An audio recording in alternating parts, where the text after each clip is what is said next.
Hello friends, good morning. एक बार फिर से स्वागत करता हूं आपके अपने चैनल VIIC में। मैं अमित कुमार सोनी। दोस्तों, चैनल को सब्सक्राइब जरूर कर लें, लेटेस्ट अपडेट्स आ रही हैं और बेल आइकॉन पर प्रेस करना बिल्कुल ना भूलें।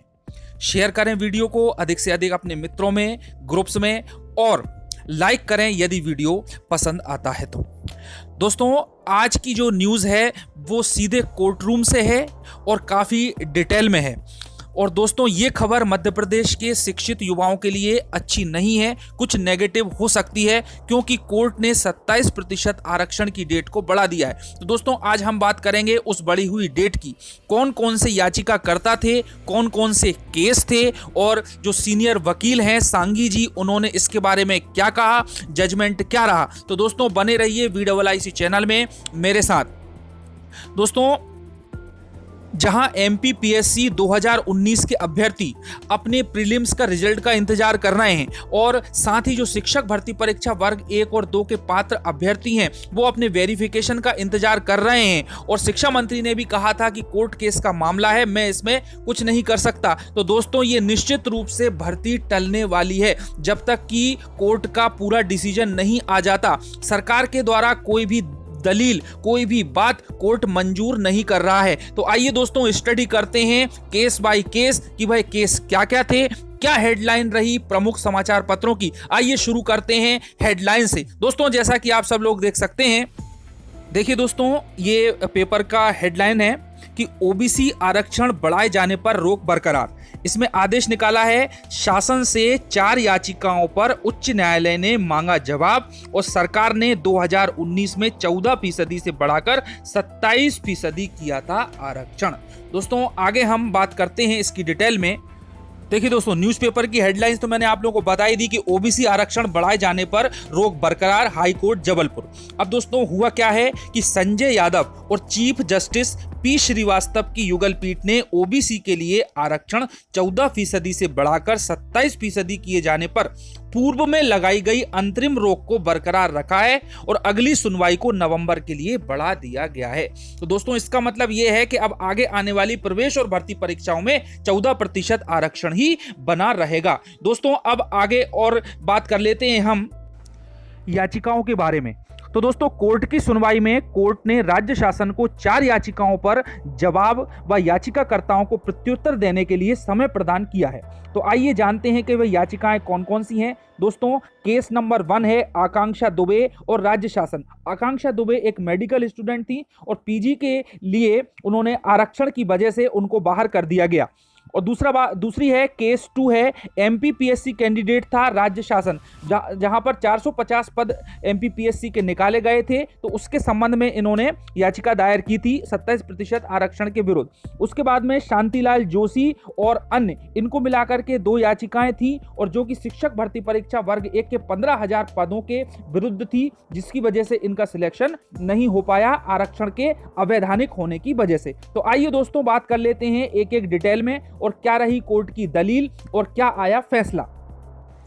दोस्तों, केस 1 है आकांक्षा दुबे, जो कि एक मेडिकल स्टूडेंट थी, बनाम मध्य प्रदेश राज्य शासन। इसमें है कि राज्य शासन का 8 मार्च 2019 को जारी 27% आरक्षण का संशोधन अध्यादेश अवैधानिक है। इस पॉइंट पर इन्होंने याचिका दायर की थी। तो दोस्तों, अब उसका कारण क्या है, और इसमें जो वकील थे सांगी जी, उन्होंने क्या दलील दी कि आरक्षण को 27% कर देने से कुल आरक्षण 50% से बढ़कर 63% हो जाता है, जबकि सुप्रीम कोर्ट के निर्देशों के तहत 50% से अधिक आरक्षण किसी भी सूरत में नहीं किया जा सकता, जो कि साहनी मामले में भी कोर्ट ने निर्णय दिया है।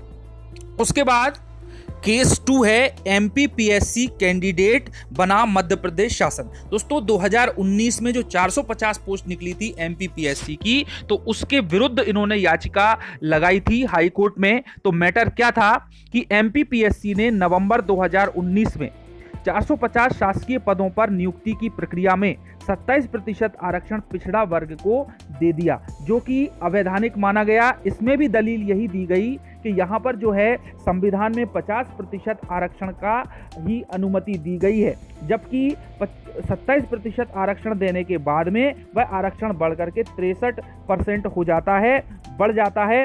और इस प्रकार से ये आरक्षण संविधान के प्रतिकूल है। आइए दोस्तों बात कर लेते हैं तीसरे केस की। तीसरा केस है शांतिलाल जोशी बना मध्य प्रदेश शासन एवं अन्य शिक्षक भर्ती परीक्षा वर्ग 1 से रिलेटेड है। तो आइए क्या है मैटर इनका देखते हैं।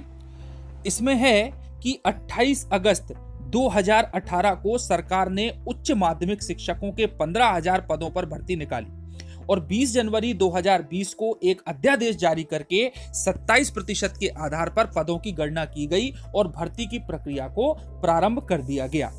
दोस्तों इसमें जो है काफी बहस की गवर्नमेंट के वकील ने, लेकिन जो सांघी जी थे उन्होंने तर्क दिया। उन्होंने कहा कि इसमें 2019 के अध्यादेश को शामिल किया गया है, जबकि हाई कोर्ट 19 मार्च 2019 को ही इस अध्यादेश को, जो कि 27% को बढ़ाने वाला था, उसको स्थगित कर चुका है। तो ये बिल्कुल अवैधानिक है, बिल्कुल गलत है। और दोस्तों इस प्रकार हम देख रहे हैं कि जो याचिकाकर्ताओं की बात ही कोर्ट में मानी गई, उनकी ही सुनी गई और उन्हीं के पक्ष में ये निर्णय दिया गया और सरकार को जवाब देने के लिए कहा गया। दोस्तों अब बात कर लेते हैं हम कि जो याचिकाकर्ताओं के पक्ष के वकील और गवर्नमेंट की तरफ से जो वकील गए थे वो कौन कौन थे। तो दोस्तों जैसा कि आप सब लोग देख सकते हैं, देखिए दोस्तों जो वकील थे ओबीसी एडवोकेट वेलफेयर एसोसिएशन के एक सीनियर एडवोकेट थे नमन नागरथ जी, और याचिकाकर्ताओं के वकील थे आदित्य सांघी जी, जिन्होंने की विभिन्न तर्क के माध्यम से कोर्ट को संतुष्ट किया।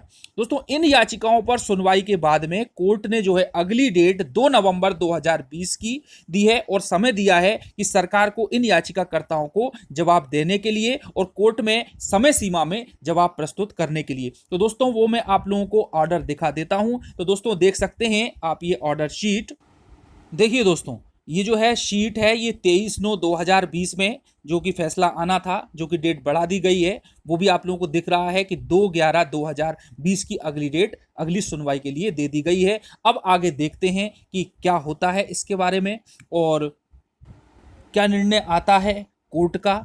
क्या ये भर्ती प्रक्रियाएं फिर से स्टार्ट हो पाएंगी या नहीं हो पाएंगी, और शिक्षा मंत्री जी इसके बारे में क्या कह रहे हैं, ये तो वक्त ही बताएगा। तो दोस्तों फिलहाल की स्थिति में ये अच्छी खबर नहीं है, क्योंकि सभी भर्ती प्रक्रियाएं रुक जाएंगी और गवर्नमेंट को बहुत ही बढ़िया बहाना मिल जाएगा कि कोर्ट का मामला 27% के आरक्षण की वजह से रुका हुआ है, तो हम इसमें कुछ भी नहीं कर सकते हैं। तो दोस्तों ये महत्वपूर्ण जानकारी थी कोर्ट से रिलेटेड जो मैंने आप लोगों को दी। यदि आप इसके वकील का वक्तव्य सुनना चाहते हैं तो दोस्तों इसके पहले मैंने ओबीसी 27% से संबंधित एक वीडियो बना दिया है, आप उसमें सुन सकते हैं कि पूरा मैटर क्या था, कमलनाथ सरकार ने कैसे 27% लागू किया था और किस प्रकार से जरह चली, किस प्रकार से वकीलों के बाद विवाद चले और अंततः ये निर्णय हुआ कि डेट 2/11/2020 हो गई। दोस्तों धन्यवाद, जय हिंद। सब्सक्राइब करें, लाइक करें, शेयर करें।